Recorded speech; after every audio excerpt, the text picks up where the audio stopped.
Greetings to all at our yearly harvest festival, my father proclaimed, his voice echoing through the adorned barn at River's Edge Vineyard. Today heralds a bold new era for our family's heritage. We're delighted to reveal that Andrea, newly graduated with her MBA, will assume the role of CEO. The audience erupted in cheers as I sat motionless, my wine glass paused mid-air. Just 6 months prior, I had wired my entire life savings to prevent the vineyard's foreclosure. Now I watched my younger sister step forward, glowing in her high-end gown, despite never having toiled in the fields. I'm Jessica, 35 years old, and I built my investment consulting firm from the ground up, turning it into a thriving enterprise without ever seeking my parents' aid. While Andrea pursued her MBA, funded by our parents, I was grinding through 60-hour workweeks, discovering the true essence of achievement.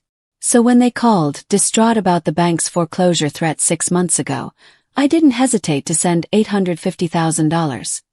My entire savings. We're family, they said. We rely on each other. With her academic credentials and new perspective, my father continued, Andrea will steer River's Edge toward a future of innovation and prosperity. She blends formal education with a deep connection to our family's heritage. I watched Andrea soak up the praise, the same sister who posed for vineyard photo shoots instead of studying soil types or winemaking processes, the same sister who couldn't distinguish our Cabernet from our Merlot during last Christmas's blind tasting. My mother gently squeezed my arm. Jessica, darling, I hope you see why Andrea's degree makes her the ideal choice for the business side. I interrupted with a forced smile. Of course, Mom. Andrea will excel. I raised my glass in a toast, my voice calm despite the cold fury building inside. To River's Edge's new CEO. Stepping outside into the crisp night air, I pulled out my phone and scrolled to Rachel Thompson, a sharp corporate lawyer I'd met at wine industry gatherings. I need your expertise on a family business issue, I texted. Can we meet tomorrow? Her reply was swift. 10 a.m. at my office. Bring all documents. Rachel's office had a view of downtown Dallas, sunlight reflecting off sleek skyscrapers. She examined the bank records showing my $850,000 transfer to River's Edge Vineyard. Let me clarify, she said, looking up.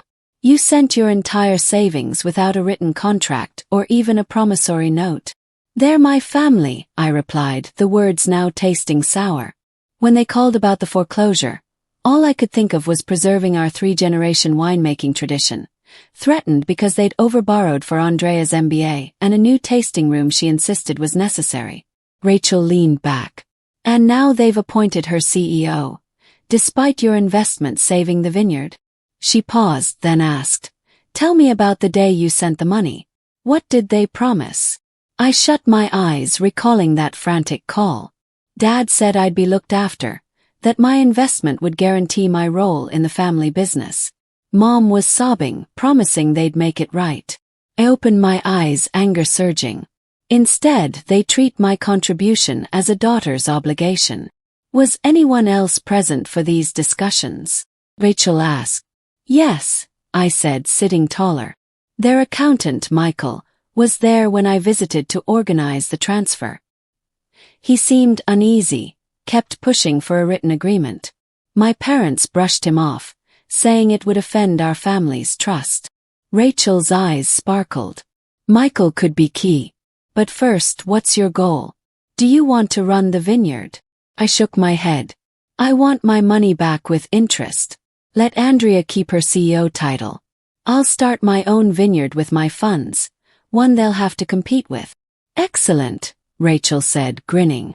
Their actions amount to verbal fraud. With Michael's testimony and these bank records, we can build a solid case.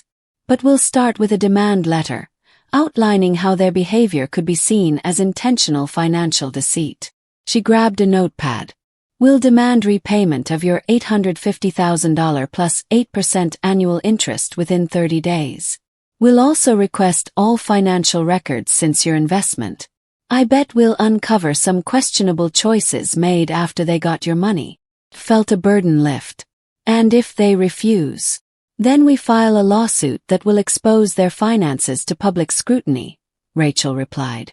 Something tells me your sister's MBA hasn't trained her for that kind of crisis.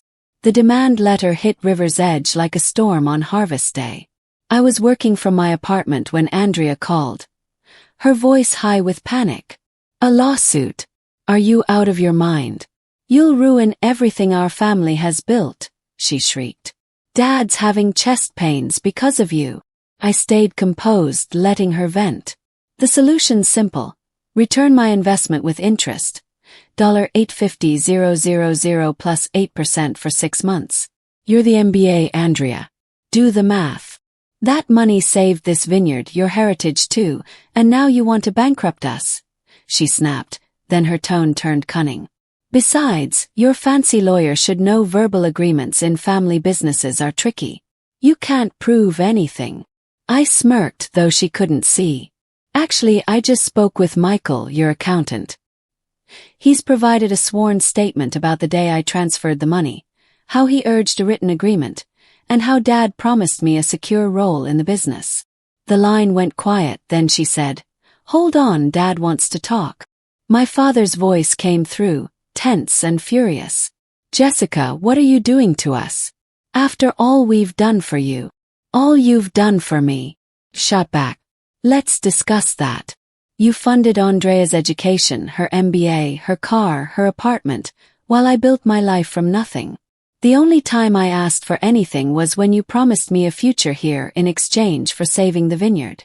We never promised you control, he argued. Andrea has the education for this.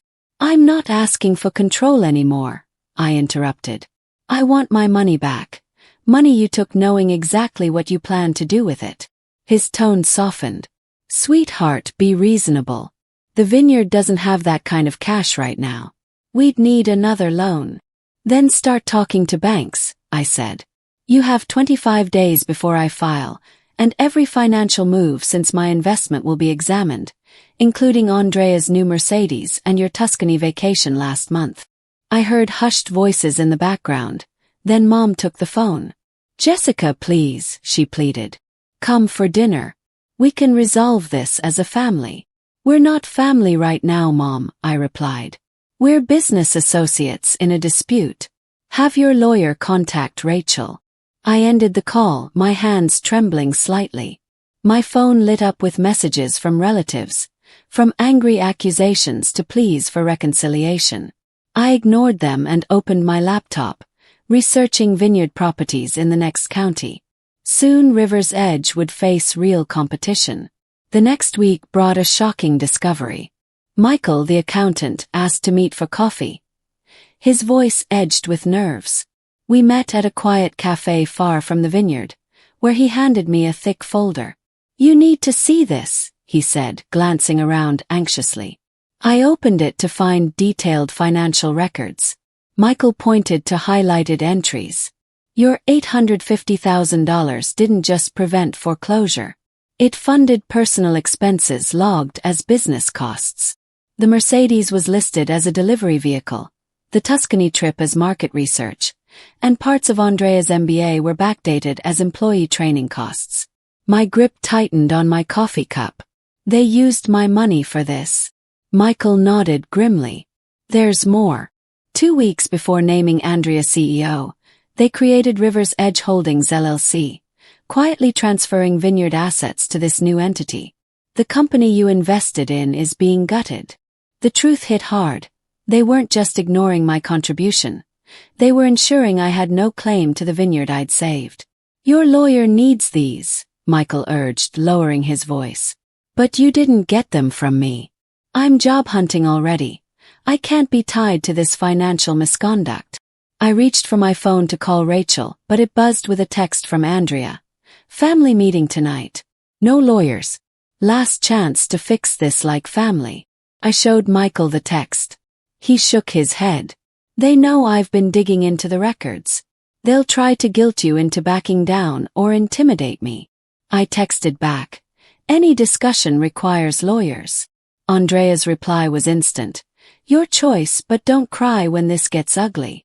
I called Rachel and sent her photos of Michael's documents. Her sharp gasp confirmed their weight. This is gold, she said. They've committed multiple financial violations. This isn't just a civil case anymore. It could be criminal. I don't want them in jail, I said quickly. I just want my money back. Then we'll use this as leverage, Rachel replied. I'm drafting an amended demand letter. They have 48 hours to repay your money with interest or face an SEC investigation. I sat in the cafe long after Michael left, staring at the incriminating documents. Guilt tugged at me for what this could do to my family, but the memory of their betrayal, every dismissal, every favor for Andrea, every sacrifice I'd made, fueled a fierce resolve. My phone buzzed with frantic messages from my parents and sister. I ignored them and pulled up a real estate listing for the Marshall Creek property. 200 acres of prime vineyard land across the valley from river's edge, with ideal soil and sun exposure, and a clear view of their vineyard. The amended demand letter struck like a tempest. I was touring the Marshall Creek property virtually when my father burst into my apartment, waving the letter like a flag of defeat. Criminal charges, he gasped, face flushed. Your own family. I raised you better. I closed the browser showing Marshall Creek's south-facing slopes. Did you raise me to accept being cheated? Because that's what you did. Took my $850,000 and spent it on luxury cars and Italian getaways while planning to cut me out. We never meant, he began, but I stopped him. Save it. I've seen the financials, the new LLC, the asset transfers. You didn't just betray me. You ensured I couldn't fight back. Stood voice firm. You have 40 hours to return my investment with interest, or Rachel files with the SEC. His face paled. You'd ruin your sister's future. She's just started as CEO. Andrea's future. I laughed bitterly. What about mine? I earned that money while she posed for Instagram during business school. Money you promised would secure my place in the business. We can work something out, he pleaded. Maybe Andrea could share the CEO role, a co-leadership deal.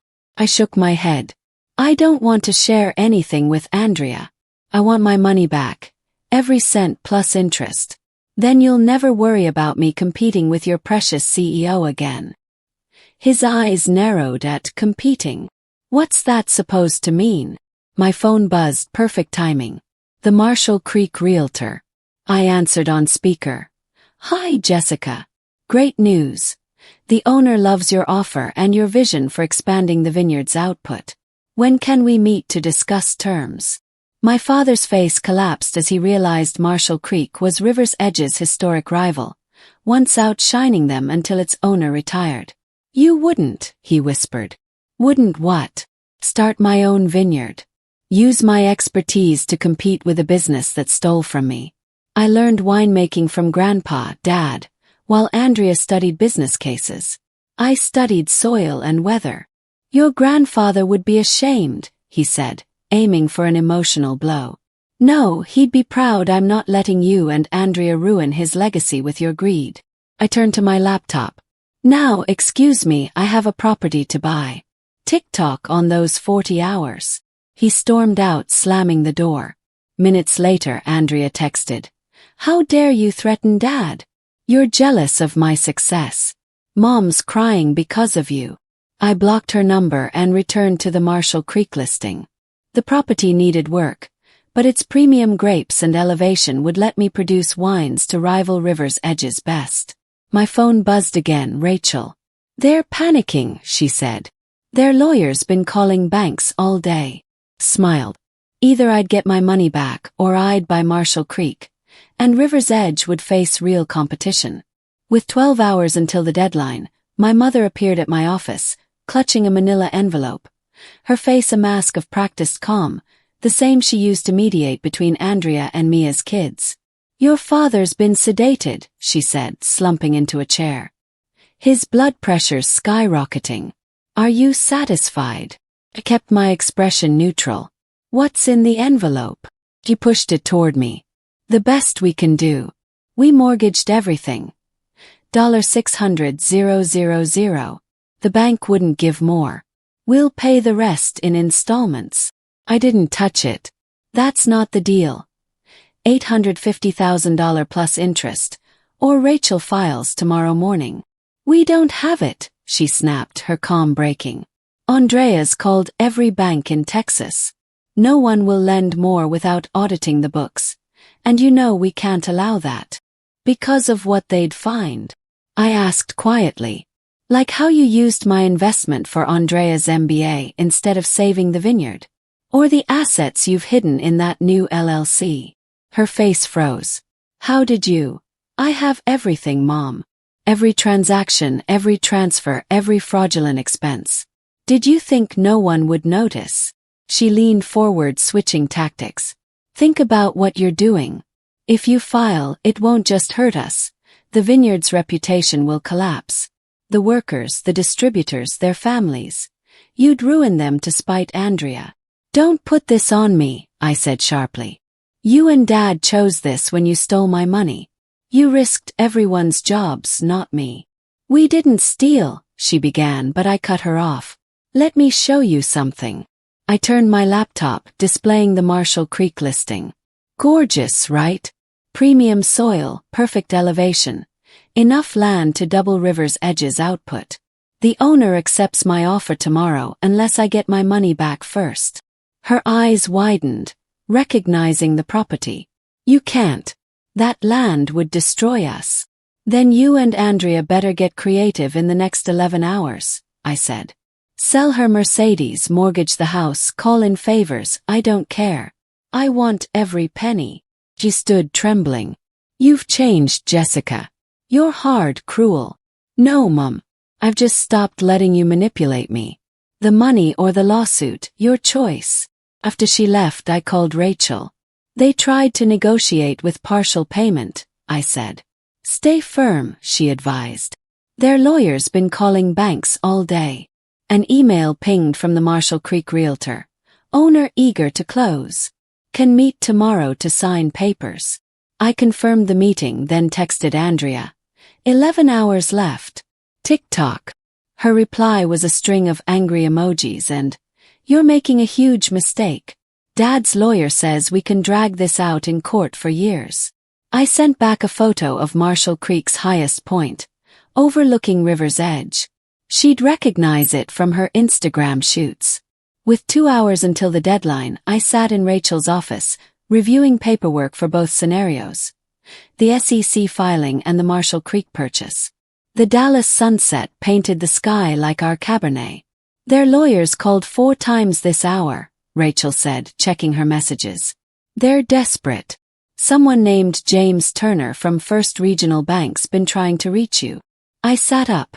James was Andrea's college boyfriend, now a loan officer. Before I could respond, Michael texted. Emergency board meeting at River's Edge. Andrea's crying in the bathroom. Your mother's threatening to expose something about your father if he doesn't fix this. Chaos. I called James, who answered immediately. The vineyard's records show serious irregularities, he said. I can't approve their emergency loan without a full audit. But another bank wants to invest in family wineries. They'd require transparency but offer more than a loan. I texted my father. There's a solution that doesn't involve me or the SEC. Call James Turner at First Regional. 90 minutes left. Andrea replied instantly. You think a bank takeover is better than family? You're destroying Grandpa's legacy. I thought of Grandpa teaching me about vines while Andrea scrolled her phone. His last words rang clear. The grapes don't care about degrees, Jessie. They care about love and work. With 30 minutes left, Michael's updates intensified. Your father's reviewing bank documents. Andrea's called 3 loan officers. Your mother's used half a box of tissues. Kept my phone close. The $850,000 wasn't just money, it was accountability. Rachel prepared both sets of paperwork silently. Then my father called. The bank wants financial control for 5 years, he said, voice hoarse. Plus 2 board seats. We'd answer to strangers. Better strangers than thieves, I replied coldly. 20 minutes left. If we sign, if we let the bank take over, will you drop everything? No SEC, no competing vineyard. I leaned forward. Sign with the bank, repay my investment with interest, and I'll walk away. You'll never worry about me competing with Andrea again.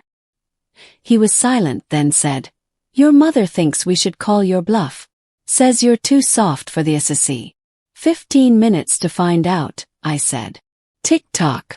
I hung up and told Rachel, ready the SEC paperwork. But before she could, an email arrived from James Turner. Documents signed. Attached was my parents' agreement with the bank, and a transfer confirmation for $850,000 plus interest to my account. They chose survival over pride, Rachel said. I nodded, dialing the real estate agent. Another vineyard, Sunset Valley, was for sale. Better water rights, lower price. 2 months later, I stood on Sunset Valley Vineyard. Its western exposure and rich soil perfect for winemaking. River's edge lay across the valley. A bonus view. I used the $850,000 as a down payment, with investors eager to back my vision. Michael quit River's Edge the day after the bank took over and became my CFO. Andrea's melting down, he reported, checking his phone. The bank rejected her new tasting room plan, citing unnecessary expenses and focusing on wine quality. Smiled. The bank's first meeting replaced Andrea's Mercedes with a truck and cancelled her Italian wine tours. Her MBA was useless against real oversight. My mother's weekly texts about family healing went unanswered. My father hadn't spoken since signing the bank deal, but a package arrived last week. Grandpa's leather-bound vineyard notebook, filled with notes on soil, weather, and grapes. The note read, "This belongs with someone who understands its value. Dad." Holding the notebook among my new vines, I felt no need for their approval. Ready to start planting? Michael asked, gesturing to the crew with new rootstock. I tucked Grandpa's notebook into my jacket. Let's make some wine.